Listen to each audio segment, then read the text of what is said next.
passe dans un magasin et je croise une fille que je connais. Elle était accompagnée d'un mec. C'est une fille, on a l'habitude de se faire la bise, de parler un peu. Bref. Donc je vais vers elle pour lui dire bonjour. Et je vois qu'elle m'allonge son poing en mode check.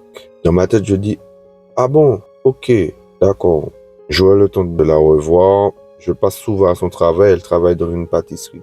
Donc du coup, je la check et je vais faire mes affaires. Quelques jours après, je passe à son travail, passe pour me prendre un bon petit sandwich au thon. Du coup, j'arrive, je rentre, je dis bonjour. Je vois qu'elle me regarde, elle dit bonjour, mais elle a une tête gênée.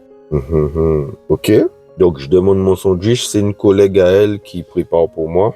Pendant ce temps-là, je lui dis alors, tu ne fais pas la bise quand tu es avec ton copain.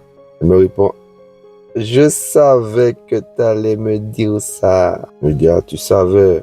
Mais du coup, ton copain, il se fâche quand tu fais la bise à un mec que tu connais? Elle me répond, ça dépend. Ça dépend de quoi? Vous n'êtes pas ensemble depuis longtemps?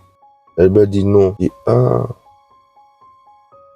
vous n'êtes pas ensemble depuis longtemps, mais tu n'as déjà pas le droit de faire la bise à des gens que tu connais. Ok?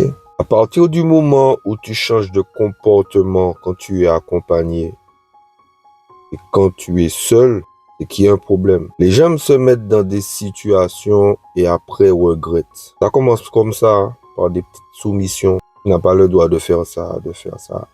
Et après, tu n'as rien le droit de faire. Être en couple, ce n'est pas devenir un esclave ni un robot. Je répète ça. Être en couple, ce n'est pas devenir un esclave ni un robot. Maintenant, les choses sont simples.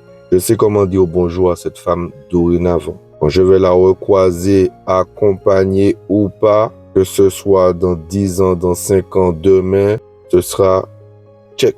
On va se checker ni plus ni moins. À bon entendeur, salut.